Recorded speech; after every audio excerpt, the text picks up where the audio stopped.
Today's daf we're going to be learning is Menachot daf Zayin. Today's daf is sponsored by Marsha Baum in loving memory of Helena K. Baum, Chana Chaya Altabat Chana v'Yekutiel Yehuda. 10 years have passed since she left us, and not a day goes by that she is not thought of and mentioned with awe. A woman with a deep love of family, Am Yisrael, and Yahadut. Hi Zecha Baruch.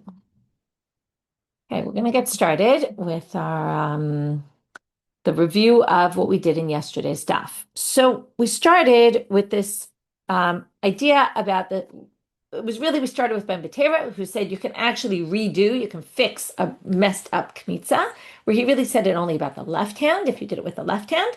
But Rav said, oh no, it really relates to all disqualifications, to which the Gemara said, what's Rav adding? Isn't it obvious, Beteira? And if you didn't think it was obvious, well, we proved that the other Tanaim said it as well. And then we ended with suggesting that we had two opposite suggestions about what Rav held, whether he held like these other rabbis or didn't hold like these other rabbis. These rabbis being Rabbi Yosi ben Yasiyan and Rabbi Yehuda the baker. So what did these two rabbis say? And again, whether Rav disagreed or agreed, that's not our main point today. But they both said that when Ben Beteira permits to put it back in the batch, these two rabbis, he meant if you did the kometz. Okay, let's just talk for a minute before we even go to this answer about the process. It's very important to understand the process. Okay, for those going to visit the bakery of the Beit HaMikdash tomorrow with us, you'll see it really what goes on.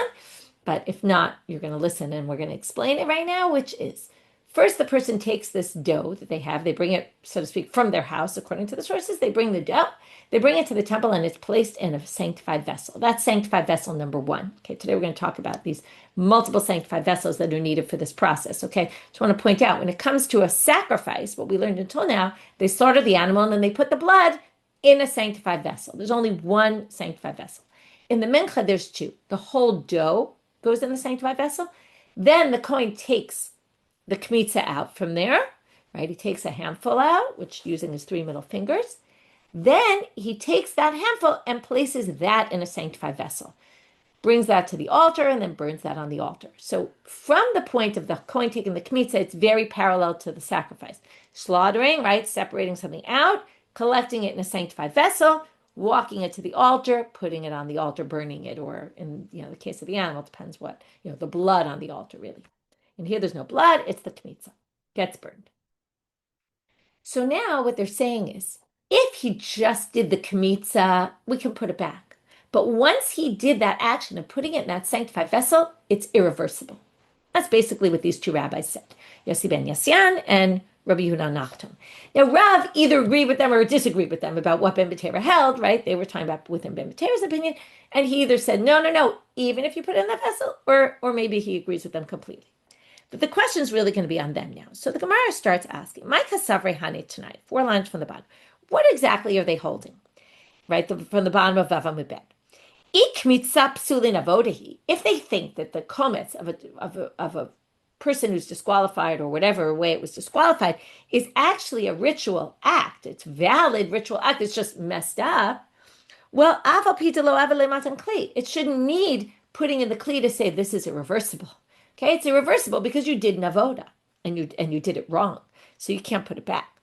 And then it shouldn't matter if it went in the kli or didn't go in the kli. If we don't view this as any significant action, so you did nothing because you did it wrong, so it's not even a ritual. Well, so what if you put it in the kli? That shouldn't mess it up anymore. In other words, it already isn't even a ritual.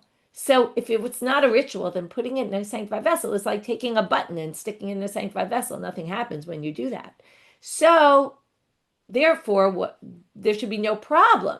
So either which way, it makes no sense to differentiate between whether you took the kometz and didn't yet put it in the vessel or did put it in the vessel, okay? Shouldn't make a difference.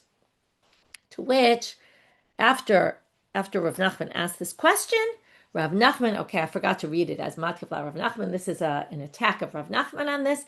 Rav Nachman then answers himself. Hadran Rav Nachman la'olam avodihi. These two rabbis, remember, Rav Nachman's questioning these two rabbis, they're not alive anymore, they're Tanaim, he's third generation Amoraim. So he asks this question, then he answers his own question, and he says, they must be holding that it's avoda, but what? And this is going to lead us to a whole other big question. V'lo gamra avodata ada avile matan kli. Well, you did half an avoda. In other words, it is a ritual, the kometz, even when it's disqualified. But the ritual is not completed till it's put in a sanctified vessel. So once it's put in the sanctified vessel, the ritual is complete and disqualified, and therefore irreversible. But if you haven't yet put in the kli, you've only done part of the ritual, you haven't finished it, so therefore it can be redone. That's his approach, which sounds reasonable. But the Gemara is going to say, wait a minute. You forgot one important point, which is what? What do you do with it when it's reversible? You put it back into where? Into the original dough. Where's the original dough? In a sanctified vessel. So if putting it in a sanctified vessel finishes the act and says, oh, this is a complete act now, and now it's completely disqualified because you did it wrong, then afilu lo kidesh. Even if you don't put it in that second sanctified vessel, what are you doing? You're returning it to the original. When it goes back to its original vessel, it should be sanctified and disqualified. Okay? So basically, if you really think that it's, and then again, this was just to answer his question. He had no other way to understand it. He said it must be just missing putting it in the sanctified vessel. But now we have a big problem because putting it in the original sanctified vessel now should sanctify it. We're going to have two answers to this question. I'm telling you the structure because we're going to have the way it's going to work, just because we're going to get a little sidetracked with some questions on each approach. But we're going to have two answers, and then we're going to have a third possibility that Rabbi Yomi basically says, they could have answered a much simpler answer. The fact that they didn't answer us is going to lead us to believe something. Okay, and that's going to take us off on another sugya. So that's our structure for right now. I'm a Rabbi Yochanan. So Rabbi Yochanan answers the first answer. He says, Zot omeret. Now, it's an interesting way to answer it. From here, you can conclude, okay, now it's saying, and that we resolve our problem, Kle sharet emekachin elamidat. When you sanctify something, when you put something in a sanctified vessel and it sanctifies it, like putting this kometz in the second vessel, that's not the same as putting it in the first vessel to return it for, to redo it, because then it won't be sanctified. Because what? To complete the process, because sanctification in a sanctified vessel doesn't work by just throwing something in a sanctified vessel. Just like we said before, if it's a button that you throw in, it's not going to mean anything. It's not like magic happens, it goes into the vessel. What does it need? Our all-important ingredient we've been learning out throughout Masechet Tzvachim and now the beginning of Menachot, it needs intentionality. You need to put it in that vessel with the intent, I want to sanctify it. So if you did the kometz and you were, let's say, a non-Kohen, and you put it in that sanctified vessel with the intent to, the second one, to sanctify it, well, you did, and it was completely disqualified, and now it's too late. It's a point of no return.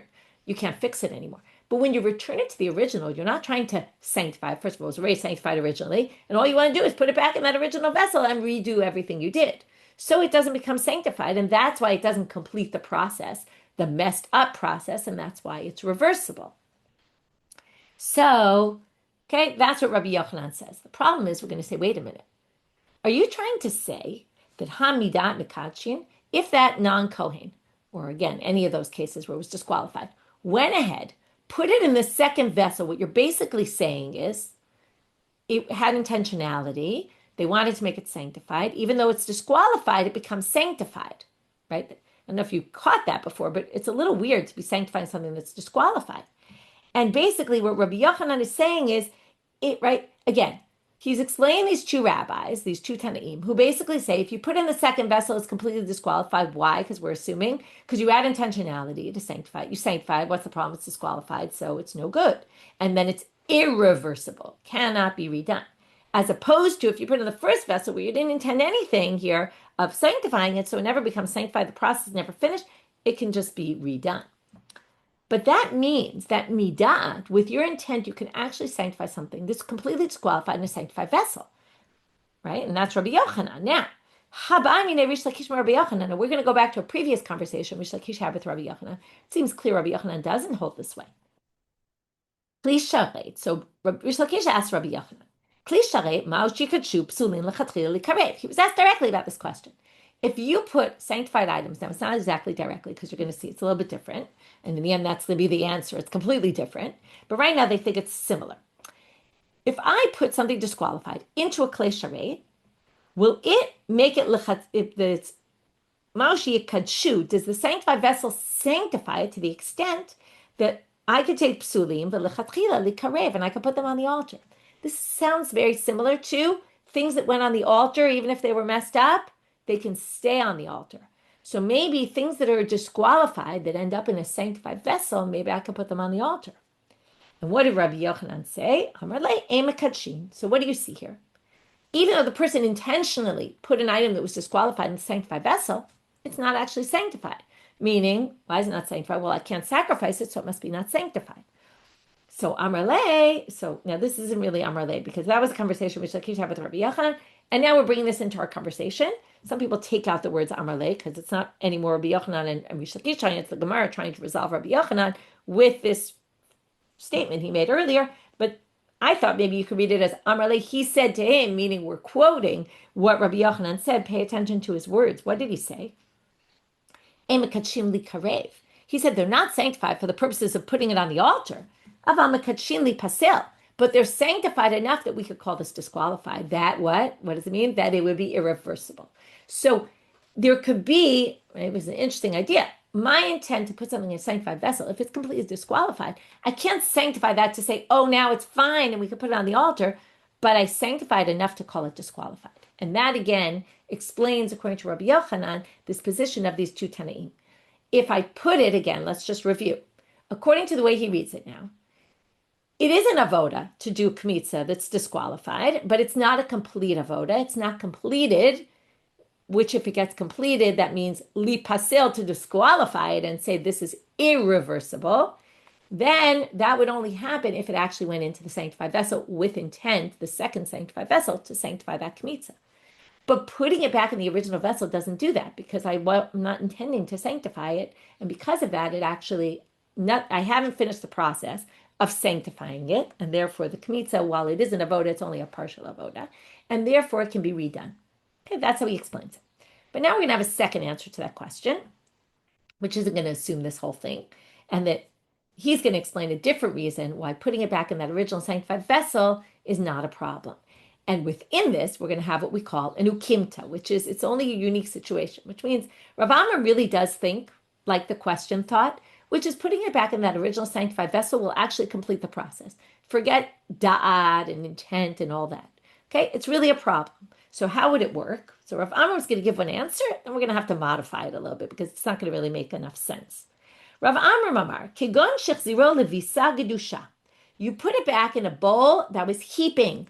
The dough was coming up out of the bowl, and you put it at the top. And what's the issue there? Why is it not sanctified? Because a sanctified vessel only sanctifies what's within its walls, not the stuff that's up on top.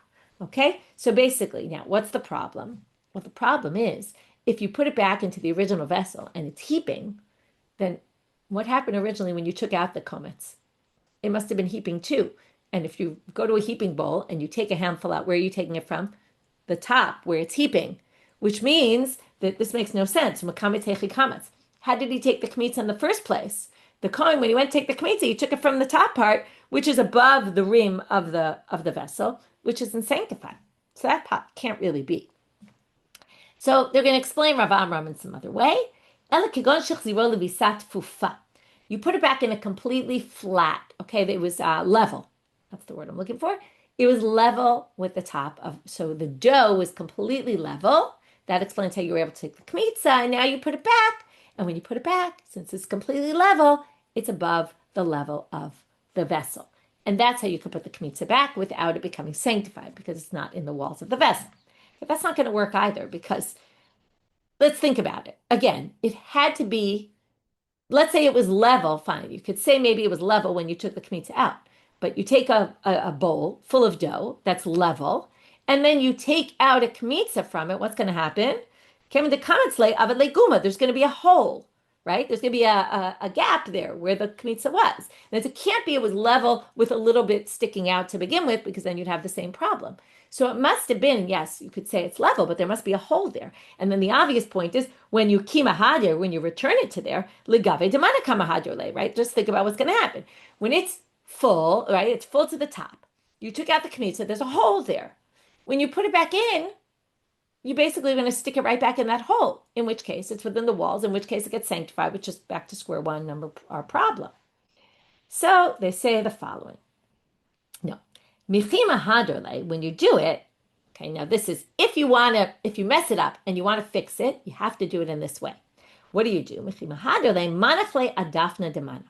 put it back, okay, so imagine this vessel, the height of the dough is level with the top.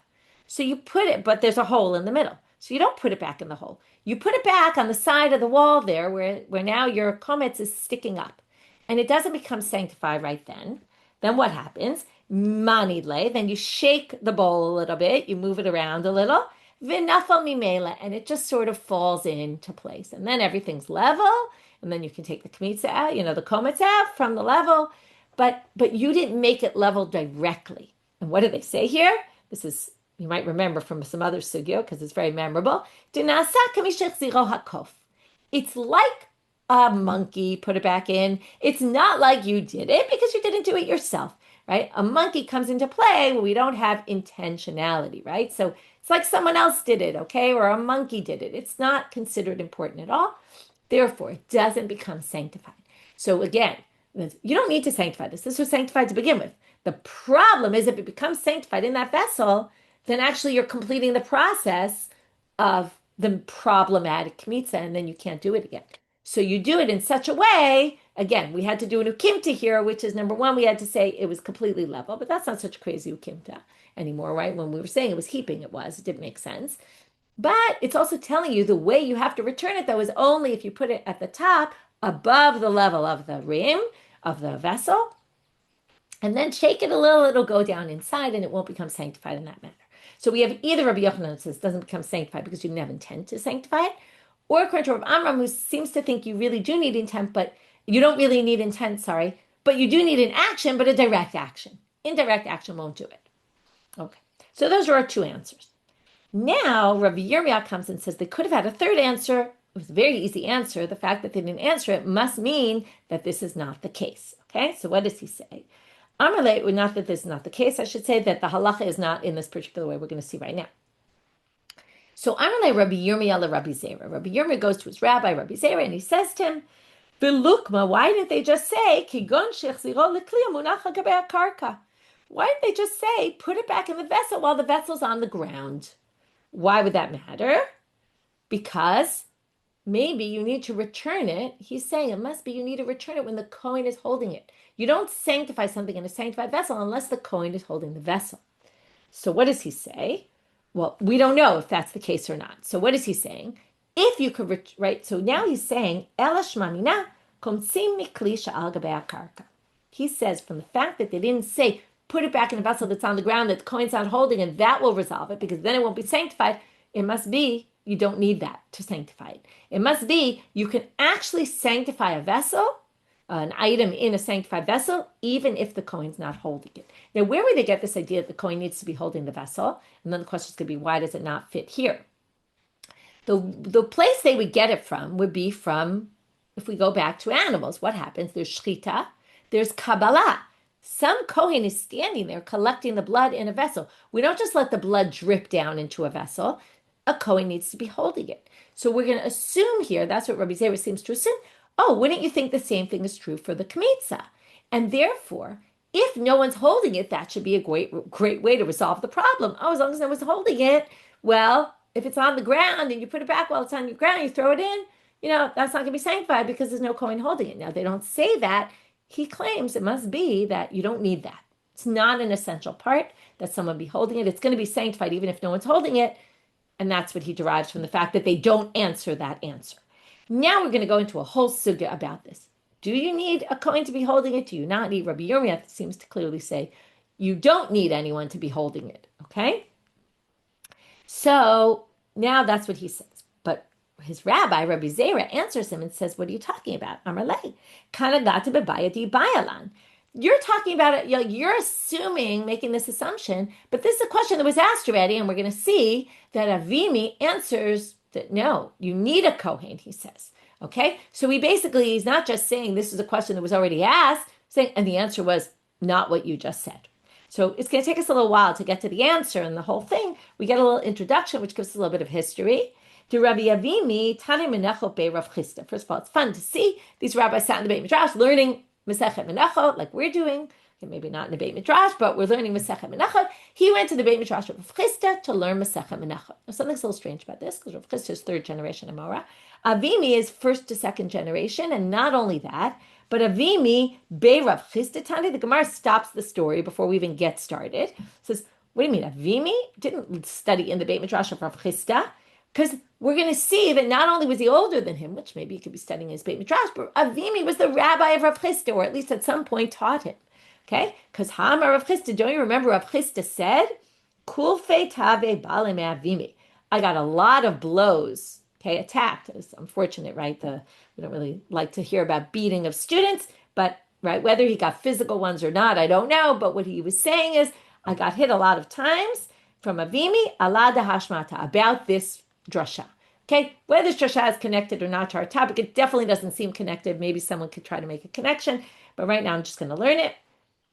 This is a situation where we have orphans whose father died, obviously, that's why they're orphans. They have property from their father and they have to sell it in order to pay off loans that the father had.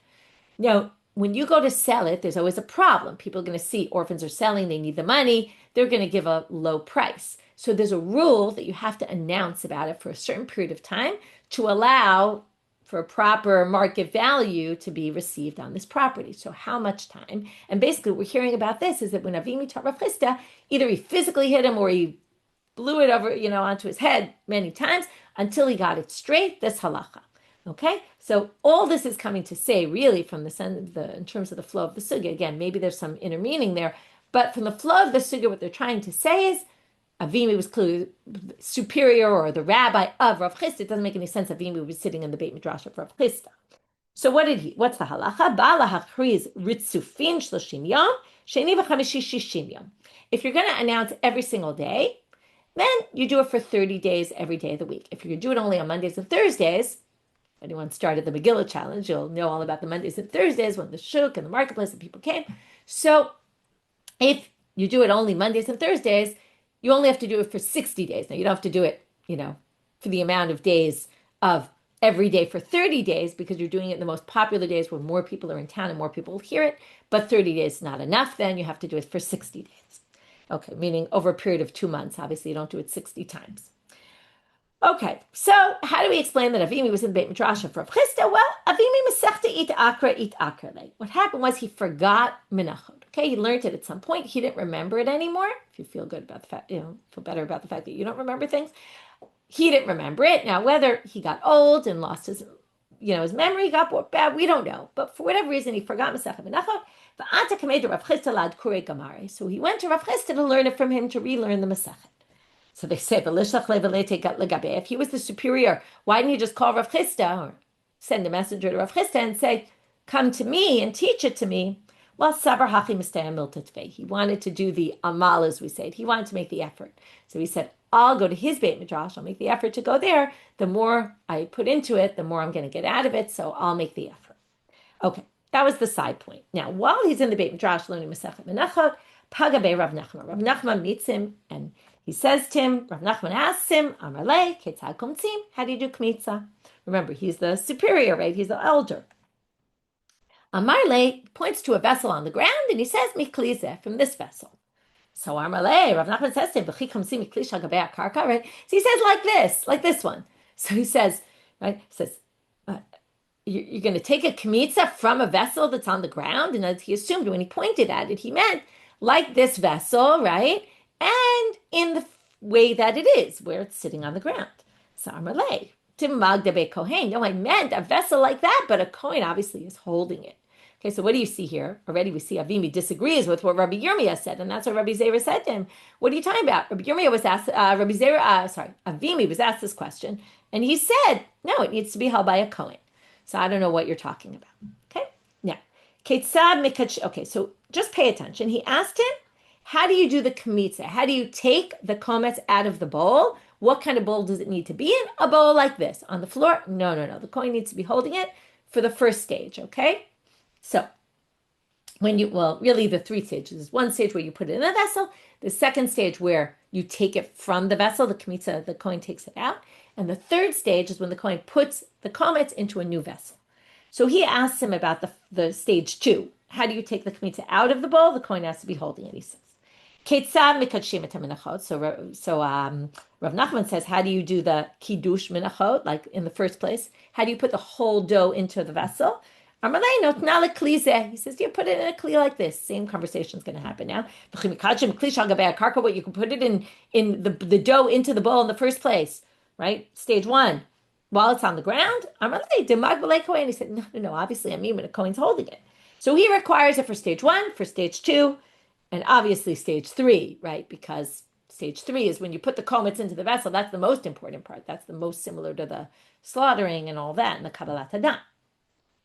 So Amrale, so Rav Nachman's still not really very pleased with this whole thing. He says, Im Kain, right? It's funny because he was arguing with him before like that on the floor, and he said, no, of course Kohen holds it. So now he says, wait a minute. But then in Kain utzrachta shlosha kohanim, so then you need 3 kohanim. One to hold it at stage 1, one to hold it at stage 2, one to hold it at stage 3.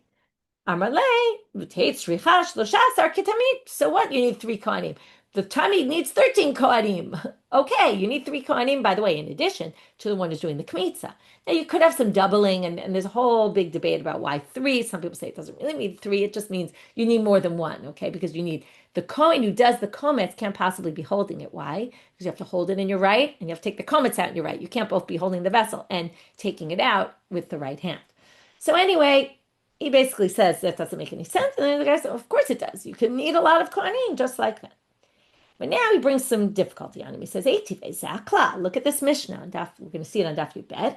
This is the rule. Kol kometz, the one who takes the kometz out, notem b'kli, puts it in the vessel, molich, walks it to the altar, and maktir, burns it. Those are the 4 actions that are very similar to shchita, kabbalah, holacha, and zrika.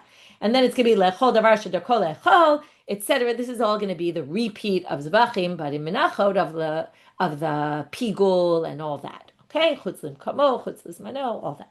Now, notice what it doesn't say there. Ilu magbia lo katani. It never says, and the one holding the vessel never says that. So what do they say? Right? Notice here it says notem b'kli and not kabbalah b'kli. Right? It says the action is the putting it in the vessel. It doesn't talk about, right? In kabbalah, it's someone holding a vessel, accepting it. In the kmitza, it's putting it in the vessel. So it comes Avimi, and he says, Tana Seder Avodot Nakav, Velo Seder Kohanim. That wasn't the topic of the Mishnah. What was the Mishnah talking about? The actions. It's not an action to stand there holding it. It's not one of the major actions. It might be necessary, right? You need to have a Kohen holding it. You can't have it on the ground. But it's counting the action when you do this action and you have a thought that's pigul, that I'm going to eat it in the wrong time or burn it in the wrong time. That is only those 4 actions. It doesn't mean there's a Kohen not holding it. It wasn't saying how many Kohanim do you need for this activity. It wasn't the topic of the Mishnah. So it didn't mention the guy holding it, but it doesn't mean it doesn't have to be that way. It might have to be that way. So he resolves the difficulty against him. So we have Rabbi Yomi who tried to assume you don't need to be holding it at all. Otherwise they would have just answered, have it on the floor, and that resolves our problem. But comes Rabbi Beteira and says, look, Avimi said you need it, and you need it for all 3 actions. Now we're going to see Rav Sheshet, who basically seems to say the same thing Rav Yirmiyah says. And then we'll see a third opinion of Rava. Bami naming to Rav Sheshet. So they asked Rav Sheshet this question. Can you take the kometz out of a vessel? Again, he's talking about one of the stages, right? The middle stage. Can you take the kometz out of a vessel that's on the ground? Amarle, puk chaze ma avdin legao. This is a very interesting thing. Go look at what they're doing inside the heichal. Now, they're living in a time where there's no Beit HaMikdash. You can't go in and look. But what he means is go look at a Mishnah, which talks about how they did the lechem apanim, which was inside the sanctuary. And we're going to learn from there. Okay? Let's see. Arba'a kohanim nechnesim. So when they want to switch the showbreads, there were 12 showbreads. They were in rows of 6 and 6. And there were 2 bowls of frankincense there as well. And what they would do is, every week on Shabbat, they would switch. They would have kohanim carry out the breads and carry out the bowls of frankincense. They would burn the frankincense on the altar, and then that would permit the bread to be eaten. And at the same time that they would take them out, they would bring in the new ones and put the new bowls of frankincense. So they now list, notice they're talking in numbers. Arba'a kohanim, 4 kohanim go in. 2, shnayim biyadam shnei starim. Each of them were holding. As one's holding one seder, one group of 6, the other one's holding another group of 6. Ushnayim biyadam shnei b'zichim, and each one's holding one of the bowls of frankincense. arba'a maqdimim lefneihem, and 4 actually come in before then, because in order to put the breads in, you're going to have to take everything off first. Shnayim litol shnei starim, shnayim litol shnei bezichim. Right? So 2 take off the each 1/6 loaves, and the others each take off a bowl of frankincense. Now, what's missing here in this count of kohanim? Turning now to Amabet, ilu magbiat shulchan lo katani. It doesn't say one's holding the table. Now, you might think vessel table, it seems a little different. But nobody picks up the table, right? You would think if the actions require holding the vessel while you're doing it, then the showbread would require this. So they say, the Gemara says, Lava Martatim, didn't we just answer those? Tana Seder Avodot Nakat, that the Tana was just talking about the actions. Hachanami, you could say the same thing here. Seder Avodot Nakat, it was just talking about the main actions. It just didn't mention the lifting of it. But the Gemara says, Midami, this isn't the same, as I already kind of mentioned. Hatam Lo Nachat Leminyana de Kohanim. There it wasn't saying how many Kohanim did the actions. Here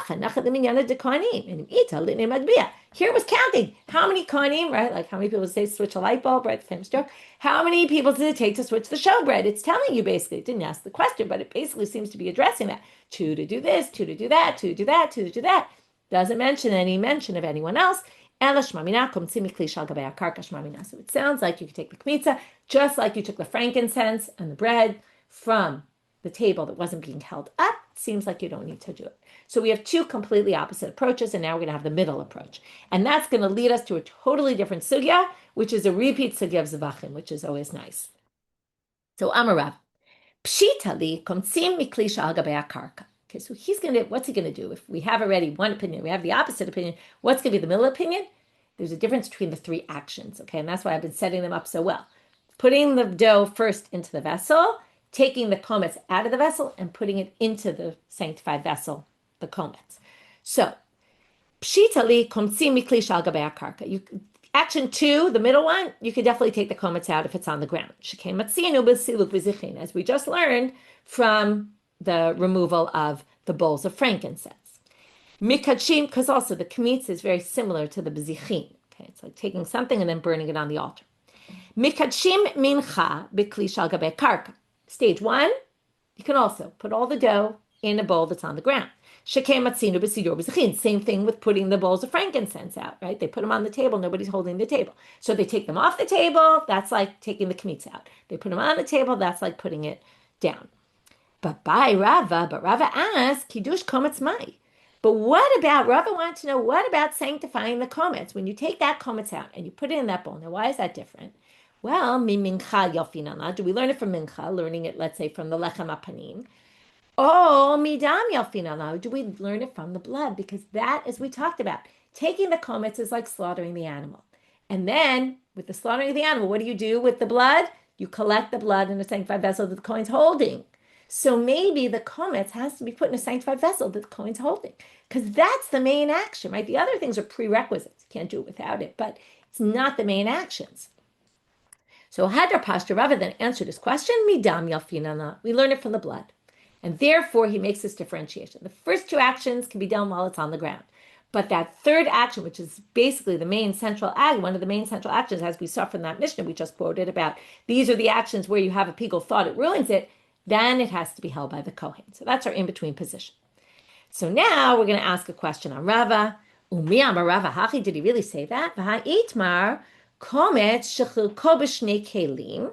Now we're going to basically compare another action of this kometz and putting it in the vessel to the animals. And we're going to see Rava says it's different. We don't learn one from the other. Why? Well, a kometz, let's say you take the kometz, and instead of putting it in the vessel, first you split it in 2, and then put each half in a vessel. Now for the kometz, the whole kometz needs to be burnt. That's your whole shiur. If you split it into 2 vessels, does it work or not? Rav Nachman Amari no kadosh. It doesn't work. Rava Amar kadosh. Rava says it works. So what if you put it in 2 vessels? It's fine. As long as in the end you burn the whole thing, it's fine. V'im ita, and if it's really true that we learn this from the blood of the animal, leilaf midam.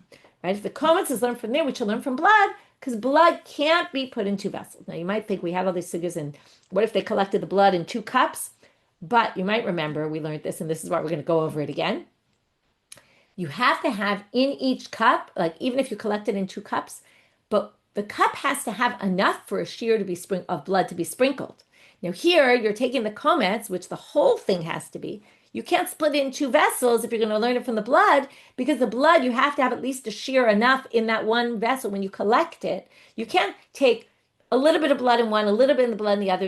It's not enough together and combine them after. You might remember where we learned this from. If not, we're going to review it. But right now they assume, okay, they're not talking about how you know it. They're just assuming we know it, that it can't be done with blood. So Rava should learn it from blood. If he learns that from blood, right, putting it in the vessel, then this other halacha, putting it in the vessel, should be learned from blood. You can't split it into two vessels. To which they answer, very simply, Hadran Rava Mahi. He changed his mind about this one, okay? And he agreed in the end with Rav Nachman that you can't split it into two vessels because he learns it from blood. Now we're going to go into the blood. V'dam minalan delo kadosh l'chatzim. How do you know the blood is not sanctified if you put it in again, the amount that you need for sprinkling is split up into two. The minimum amount, enough to go doing your sprinklings around the altar, can't be split into two vessels. Titani Rav Tachli Farber Shao. So this is a complete repeat sugya. Rav Tachli Farber Shao brings a braita. Kidesh, now we start off with paraduma. Okay, you take kidesh, pachot michdei when you're preparing the paraduma waters. If you prepare in the vessel, also sanctified vessel, the water with the ashes, and it's not enough to do the sprinkling, b'klizeu, pachot michdei b'klizeu, you did it in two different vessels and then put them together, lo kidesh, it doesn't work. V'yibayelahu, and then after they brought this braita, he asked the question, b'damai, what's the situation with sacrifice? Is it the same or not? What are the two reasons to say it would be the same or different? Well, they first start off why we think maybe you don't learn from paraduma, because hilchatahi. Okay, we're going to see in a minute where you might learn it. So either the reason for paraduma that you have to have enough in that one vessel is what we call a hilchata, which means it's a very ancient tradition. Okay, it doesn't say so in the Torah, but it's as if, it kind of passed down from Sinai, something in between derive to Rabbanit, and usually it means we don't even have a reason for it. So it's a unique halacha, which means mehilchata lo yafina. We don't learn from there to the blood. O dilma hatamai time, or maybe we do have a reason, and then we could apply the same reason, because why? We'll see. Tichtiv, what does it say by paraduma? Vitaval b'mayim. You have to take this hyssop branch, dip it into the mixture, and sprinkle it. So it has to be enough to dip from the beginning. Hachanami haktiv, if you remember by the chatats in offering, what does it say? Vitaval b'dam. The Kohen's supposed to dip his finger into the blood. V'itmar, and it was said, Amar Rabbi Sreika, Amar Rabbi Elazal, af b'dam lo kidesh. Also in the blood, it doesn't work if you don't have enough.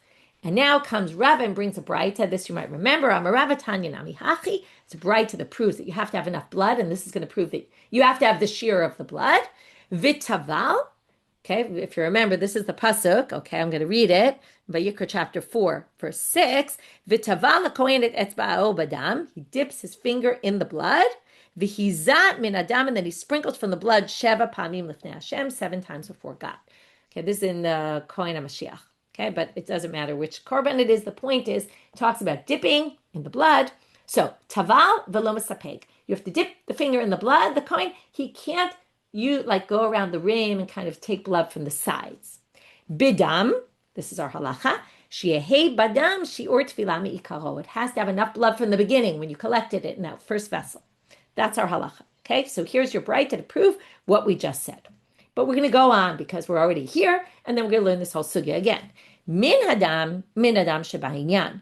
Well, what does it mean when it says v'hizan, he sprinkles from the blood? What else is he going to sprinkle? We're talking about blood.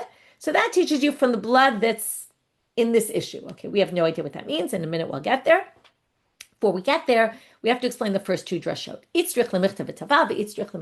Why do you need both these two drashot? If it says you dip your finger into the blood, you might have thought as long as when the dipping goes on, there's enough in the bowl. It doesn't have to happen at the stage of collecting the blood. Maybe it would be enough as long as now you combine those two bowls. But therefore, to teach you no. The dam has to be there from the beginning. There has to be enough, which was our halacha. Now, bidam means there has to be enough blood in the cup from the beginning. But that's not talking about when you actually dip your finger. Maybe when you dip your finger, maybe you don't have to actually dip your finger. Maybe you could just put your finger around the sides of the bowl and take it from the sides. Therefore, katav rachmana v'taval. Now, the bidam is relating to stage 1 of collecting it, and v'taval is relating to stage 2 of taking the blood out. And that's why you need them both. Okay, now we have to explain this min adam shebinyan. Okay, and that's how we're going to end our sugya today with this topic. So minadam shebinyam lemiute. What does that come in to exclude? Amarava lemute shiraim shebe'etzba. When you sprinkle the blood those 7 times, or the 4, whatever you do, the blood placements, in the times of the chatat, when you do use your finger, you sprinkle the blood, you go to one corner, or you go, you sprinkle it 7 times by the parochet, whatever you do. You do it once, and then you dip your finger again. But you can't use what's remaining on your finger, okay? You can't sprinkle with the remainder, whatever still, because we all know if you dip your finger, put blood and sprinkle it, you're going to end up with remainder on your finger. You can't use that. That's what it means. Min adam, the dam shebinyan, meaning the blood that's in the vessel, and you can't use what's remaining on your finger. This supports Rabbi Elazar, who also said, Da'amar shiraim shebe'etzba psulim. Okay, what's left on your finger is disqualified. Amar le Ravin barav adal Rava. Amar tamidach, Amar Rav Amram. Your student said, in the name of Rav Amram, Tanya, he brought this braita, hayam mazeh. Okay, you might remember blood. If you remember blood, when you sprinkle it, and if in the process, in between the time that you put in the vessel and the time you finish your sprinklings, or we're going to see exactly what, and it gets on your clothes, it needs kibus. We had a whole chapter about kibus and shtifa and barika and all that in Zvachim. Your clothes need to be laundered in the azara because they have sanctified blood on them. So here it says, if you were sprinkling and some stuff spritzed from the sprinkling from your finger, im ad shelo hiza, if you haven't finished the sprinklings, taun kibus. Misha hiza, once you sprinkle, ain taun kibus. Once you're done with the sprinkling, if it gets on your clothes, you don't need kibus anymore because you're finished with the mitzvah. Now, the way they understand this is my lav ad shelo gamar hazato umisha gamar hazato, meaning until you finish all your sprinklings, and once you finish all your sprinklings. Now, shma minad shiraim shebe'etzba kshirim. What if you did one sprinkling and then on your way back to dip your finger again, it gets on your clothes? Sounds like you haven't finished all your sprinklings yet. That blood is going to cause you to do kibus on your clothes. But if we just said it's not kosher for sprinkling, then it shouldn't cause a problem of kibus, of laundering. So they say, no, that's not how you read it. It's exactly fits with this. Ad shelo yatztam yado haza'ato kibus. If it hasn't yet left your finger, and then gets on your clothes. But once you're on your way back to dip your finger again and it gets on your clothes, that's what it means. Misha gamar hazato. When you finish that one sprinkle, right? Each one. Misha yatzda amiyado ento kibus. Once you finish the sprinkle, each one, and you're on your way back and it gets on your clothes, you don't have to do kibus. So that fits perfectly. Another difficulty. Eitiv abaye. Gamar milazo. Now we're talking about the paraduma. We're going to assume it's true. Same thing. Now there, we're not talking about the waters, but Gamar milhazot. Now here, you sprinkle the blood also 7 times toward the Oel Moed, because remember, you're standing on Har HaZeitim there. Now you finished sprinkling. Mekanech yado b'gufo shel para. You take your hand, which had some blood on it, and you wipe it on the para because you're supposed to burn the paraduma and with all its blood. It says so in the Torah. So you get any extra blood you have and you put it on the para. Now, that sounds like when you're finished all 7 sprinklings. Gamar in lo, gamar lo. It sounds like you don't have to wipe your hand in between. If the shiraim are disqualified, you have to wipe your hand in between, right? Your finger. So Amarle, no. Gamar mekanech yado. When you finish the whole process, you do your whole hand. Lo gamar mekanech etzbo. But in between each sprinkle, you wipe your finger off because your finger has got the blood on it, okay? And that's the one you're using for the sprinkling. So they each seem to have 2 different purposes. So now we're going to try to figure out. Now Rashi explains this very differently than he explained it in Zvachim. I'm going to go with Rashi here. He explains it differently in Zvachim. We understood this differently last time. But Rashi here explains, what does this mean? Because it quotes this pasuk with Sarafat Taparala enough. Rashi assumes, and Tosfot jumps on him and says this didn't happen in 2 different places, but Rashi assumes the sprinkling happened, you were standing in one place, and burning happened somewhere else. So he says, I understand at the end you're done, you go over to where the para is going to be burned, which is not where you were standing when you sprinkled the blood, and then you wipe your hand on the animal so that the blood gets burned. But if you didn't finish, right, and you're in between the sprinklings and you're standing here, again, I don't know the distance that Rashi thought there was, but you're standing in one place and the para is somewhere else, you're going to do 1 sprinkle, walk over to the para, clean your hand off on the para. Do the 2nd sprinkle, right, go back. Doesn't make sense to be going back and forth, back and forth, back and forth. Okay, to which Abaye says, Amar Abaye, no. You don't do it on the para, even though it has to be burnt with the para. What do you do? Bisfat mizrach, kidichtiv, folei zahav v'gomer. By the way, there's a whole bunch of things in parentheses here because there's a big debate, like I said, about what exactly this question is. We're going with Rashi and without that girsa. He says you wipe your finger on the sides of this bowl, and that's why it's called folei zahav, because from Lashon kapara is to atone, but it's also to clean, right? That's what atonement is. It's cleaning. So it's the bowl was meant for cleaning, meaning you clean your finger off in the bowl, and then you're going to take whatever's in that bowl and you're going to burn it with the para at the end. Okay, so then it's just one walk over at the end, and that works. Okay, this was all an aside we got off on about the blood and how you deal with the blood of the, and how we treat the blood of the shiraim, and how the shiraim, that was just some drasha that we got on a side tangent about. So what we did really were two things today. We talked first about how it works with the vessel, if you can redo it according to Beteira and according to these two Tanaim, only if you haven't yet put in the vessel, but in the end you're putting in this other sanctified vessel. And we had two explanations. From there we got off from Rabbi Yomi, who said, why didn't you just say putting on the floor? And from there we got off on a whole tangent about, does it have to be held by the Kohen or not? We saw either all of them have to be yes, Yavimi, or Rav Sheshet, and kind of Rabbi Yomi said, none of them have to be held by the Kohen, and proved from, and they basically said, it doesn't say anywhere you need to be held by the Kohen. And we're going to learn it also from the bizichei livona of